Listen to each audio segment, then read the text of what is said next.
You ever watch your whole life burn down in front of you? I did. I stood barefoot on the sidewalk at 2 in the morning, choking on smoke, while flames ripped through every wall of my home. By sunrise, it was nothing but ash, and the person behind it, my own HOA president. But fate has a cruel sense of humor, because a week later, she walked into a courtroom to face trial only to see me sitting on the bench in the black robe, presiding as her judge. Shoo. Act 1.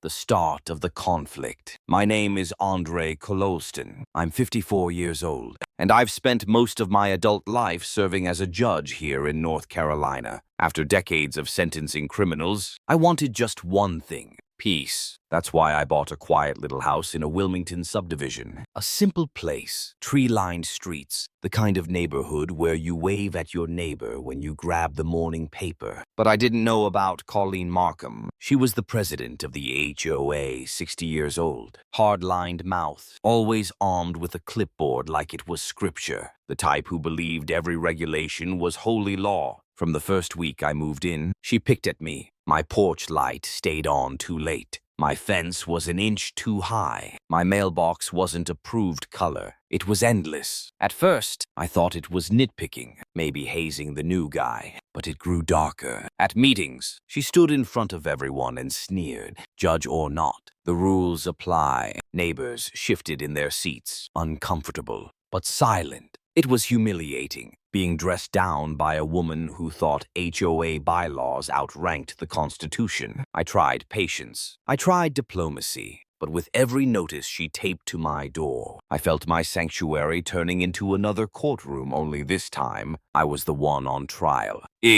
Act 2.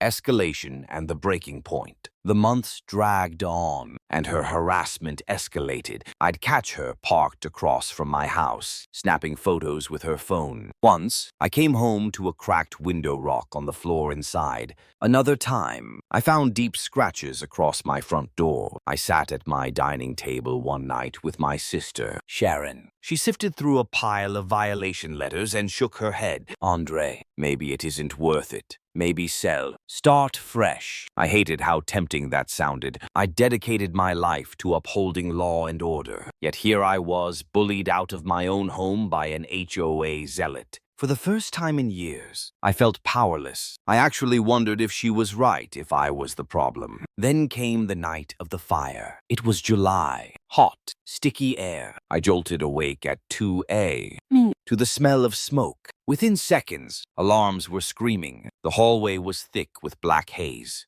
Flames licked across the living room wall. I grabbed a file case from my desk, stumbled out the door, and collapsed on the lawn as my house roared into an inferno. Neighbors gathered in pajamas, clutching each other. Some filmed on their phones. I stood there in nothing but shorts, watching my home.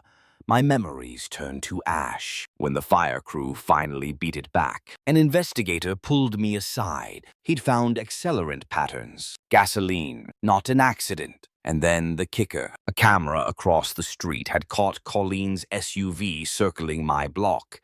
Minutes before the blaze, I felt my knees buckle. I'd known she was obsessed. But arson, burning my house down. The cops arrested her that same week, and the shock that rippled through the community was seismic. But the twist of fate, that was still to come. Act 3. The showdown and justice. The courthouse was packed the day of her trial. Reporters, neighbors, curious onlookers. It was standing room only. Everyone wanted to see the woman accused of torching a judge's home. And when she was led in, shackled, in a faded orange jumpsuit, she finally looked small. Not the queen bee of the HOA anymore. Just another defendant. But then her eyes met mine, sitting high behind the bench, black robe draped over my shoulders. For a second, her jaw literally dropped. She hadn't expected this. Protocol said I should have recused myself, but the chief judge insisted I preside long enough to open proceedings before assigning a special panel. It was symbolic, her facing the very system she thought she could manipulate. Colleen stood tall, chin raised, and pled not guilty, even as the evidence stacked like bricks. Surveillance video, traces of gasoline, neighbors testifying how she'd ranted about me lowering property values. The prosecution played the 911 tape of me gasping for air as I fled the flames. The whole courtroom went silent. You could hear people shifting uncomfortably in the gallery. Witness after witness painted the same picture. Colleen had been obsessed. Neighbors described her muttering about teaching him a lesson, about how I thought I was above the rules. And still, she tried to spin it. She looked at the jury and said I was protecting our community. But nobody was buying it anymore. The jury deliberated less than an hour. When they returned, the foreman's voice was clear. Guilty on all counts.